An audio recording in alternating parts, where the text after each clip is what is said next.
show us how to create an adorable kids' wedding table that will keep them entertained throughout dinner and the entire reception is Maria. This is a big deal. It's going to come in really handy. Yes, So it's a big deal. And as a mom who had a child at a wedding, I know that it's so important to keep them entertained so that you and everybody can have a good time. Exactly. And kids do love being at weddings, but it's a long day. So you want to create a space that excites them, but also keeps their interest and keeps them entertained throughout, especially the dinner time, and so people can give their toast. It's a great idea. It's a great idea. All right, walk us through the tablescape. Oh, yes. So, it's just so fun and just entertaining just being around it. So, obviously, we have our statement piece here, the pinwheels.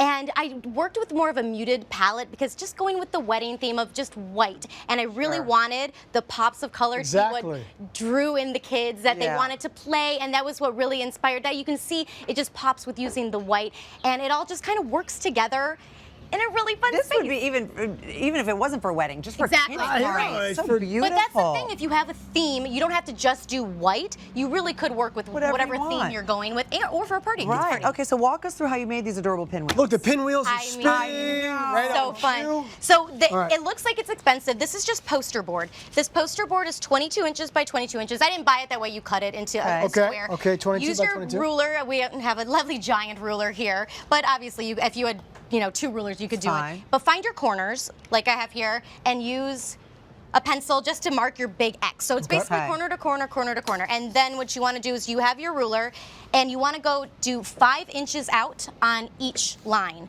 5 inches on each. So 5 inches on each line. So we have here and here. And then once you mark those, I actually have this already done for you guys. So I'm going to put this over here, just down here, so it doesn't blow away. I have these marked here, and I cut down with the scissors on each side. So to those marks. Yeah, to those marks. That's why you do the 5 inches. Exactly. So you cut down on those lines to the 5-inch mark. On each side, I used a hole punch to punch one hole. So pick either the right side or the left side. Just choose one on each cut. Okay. Keep that consistent all the way around. Consistent all the way around. Put a hole in the center. And a hole in the center. I would use an X-Acto knife for that. Something just a little bit smaller because we're putting through the heavy wire. So this is a long dowel, and all I did was I took a heavy-duty wire, like a baling wire or something like that, and pushed it through. So this is just, the hole is made with a drill bit. So just use, and it's really easy to do. Just straight through, and then put the wires through, wrap it around, and then these are 2 little wooden balls, and this actually goes on the back. So this goes on the bottom. It's the stick this that holds is what is going to make it spin, because if it's attached to the stick, then it won't spin, and then you do this. Wait a minute. Let's see where we're going with this. Can I play? You go in order. Okay. Oh, how fun. See, they're fun to make as well, and it's just like a little, there you go, little puzzle.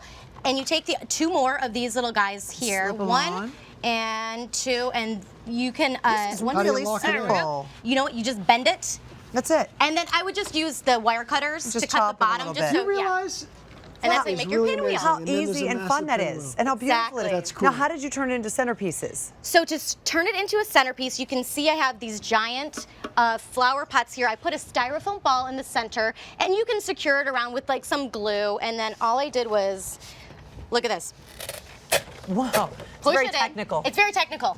Jam it in there. And jam it in there and covered it. I'm going to walk on over here. I covered it with some Spanish moss. I love the idea of using the gray because, like I said, I used a muted palette. And I did 3 of them because 3 is always a good, appealing number. So we have 1, 2, and 3, and that is what created our little pinwheel sort of centerpiece. And there you have it. Don't mind me while I just... Wait a minute. Listen, I want to ask about the Lego, the building blocks as table numbers. Isn't it fun? So if you had a lot of kids at your wedding, you could do a few different tables. You can see I have the number 10 here, and at each place setting, we have these little... Lego mats. The little Lego mats. Yeah. And PlayStation. You could do the bigger ones, like these PlayStation. building blocks that I have here. These building blocks are great to make the numbers because they're bigger, and you can use the number less for the of them. table. So yeah, the number for the table, but it gives them something to do. So I have the number 4 here. That is so And we have the number 10 there, so you can see the different ideas and of not only that, Maria, how cute would it be to then at the end of the night to let them take their little It's a great gift for them. They can,